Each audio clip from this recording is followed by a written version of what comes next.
Hello दोस्तों, welcome to बोधियागा study. दोस्तों, आपका बोधियागा स्टडी चैनल में आपका स्वागत है। और अगर आप हमारे चैनल से नए जुड़े हैं तो आप ज़रूर जुड़ जाएंगे और चैनल को सब्सक्राइब कर देंगे, बेल आइकन को ज़रूर प्रेस कर लेंगे ताकि प्रत्येक वीडियो का नोटिफिकेशन आपके पास तुरंत पहुंच जाए। तो आज का टॉपिक हम लोगों का है रावी नदी। आज हम लोग पढ़ने वाले हैं रावी नदी के बारे में। तो आज का टॉपिक है रावी नदी। तो शुरुआत करते हैं रावी नदी के बारे में। रावी नदी की बात करें तो रावी नदी का पुराना नाम क्या है? तो परुस्नी नदी। रावी नदी का पुराना नाम क्या है? परुस्नी नदी या फिर इरावती नदी। ठीक है, तो रावी नदी का पुराना नाम क्या है? परुस्नी या फिर इरावती नदी। ठीक है। रावी नदी का उद्गम स्थल क्या है? कांगड़ा जिला हिमाचल प्रदेश में। कांगड़ा जिला हिमाचल प्रदेश में रावी नदी का जो उद्गम स्थल है कांगड़ा जिला हिमाचल प्रदेश के रोहतांग दर्रे के निकट में अवस्थित है। तो रावी नदी आज हम लोग पढ़ रहे हैं। इसका पुराना नाम, रावी नदी का पुराना नाम क्या है? तो परुस्नी या फिर इरावती नदी। इरावती नाम है, सॉरी हम नदी बोल रहे हैं, नदी ही तो है। चलिए, रावी नदी का उद्गम जो है ये उद्गम इसका कहाँ से होता है? तो रावी नदी का जो उद्गम है ये कांगड़ा जिला हिमाचल प्रदेश के रोहतांग दर्रे के निकट होता है। तो अगर आपसे पूछा जाए रावी नदी का उद्गम स्थल कहाँ से है तो कांगड़ा जिला हिमाचल प्रदेश रोहतांग दर्रे के निकट। ठीक है।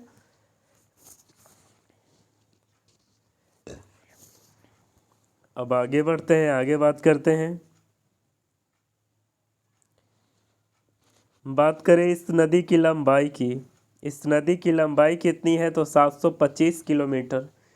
नदी की लंबाई कितनी है? तो रावी नदी की लंबाई है 725 किलोमीटर।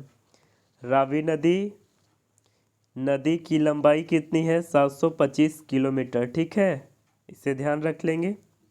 इस नदी का जो अंत है झांग जिला, इस नदी का जो अंत है झांग जिला की सीमा चिनाब नदी में है।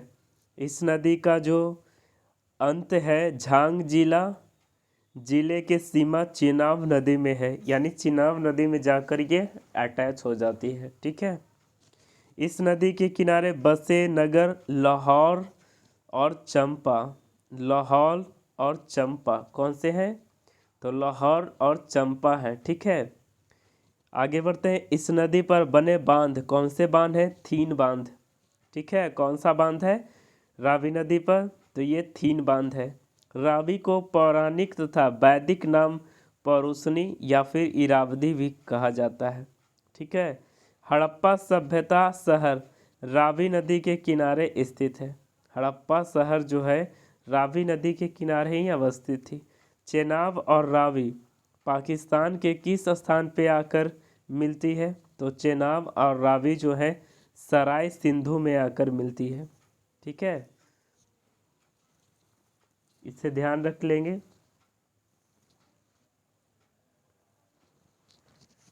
चेनाब और रावी पाकिस्तान के किस स्थान पे आकर के मिलती है? तो सराय सिंधु में आकर के मिलती है। ठीक है।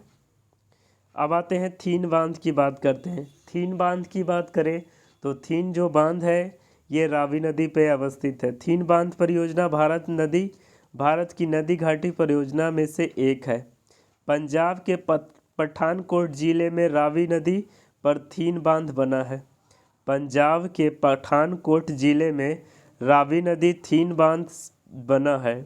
पंजाब के पठानकोट जिले में रावी नदी पर थीन बांध बना है। ठीक है। इसका अन्य नाम की बात करें तो रंजीत सागर बांध। इसके अन्य नाम की बात करें तो रंजीत सागर बांध है। इसके अन्य नाम की बात करें तो इसका अन्य नाम क्या है? रंजीत सागर बांध है। इसका निर्माण की बात करें तो निर्माण 1982 ईस्वी में किया गया। इसका निर्माण कब किया गया? 1982 ईस्वी में किया गया। समाप्त कब किया गया? 1999 ईस्वी में किया गया। तो इसका अन्य नाम क्या है? रंजीत सागर बांध। निर्माण कब किया गया? 1982 ईस्वी में। समाप्त कब हुआ? 1999 में। ठीक है, अब आते हैं चमेरा बांध। चमेरा बांध की बात करें तो चमेरा बांध जो है ये रावी नदी पर स्थित dam hydro electric city project है जो कि हिमाचल प्रदेश के चंबा जिले के डलहौजी में अवस्थित है।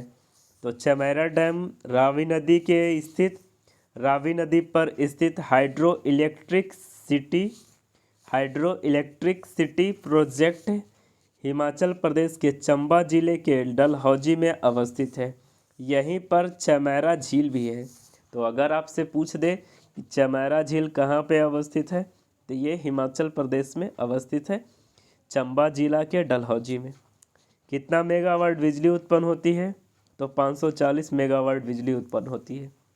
तो रावी नदी से यह टॉपिक थे दोस्तों, हमने आपको बताने का प्रयास किया है। तो आशा करते हैं आपको रावी नदी से रिलेटेड आपको यह वीडियो अच्छा लगा होगा। अगर अच्छा लगा है तो आप इसे ज़रूर सब्सक्राइब कीजिएगा, दोस्तों में शेयर कीजिएगा। तो आज का टॉपिक यहीं तक रखते हैं। थैंक यू, धन्यवाद।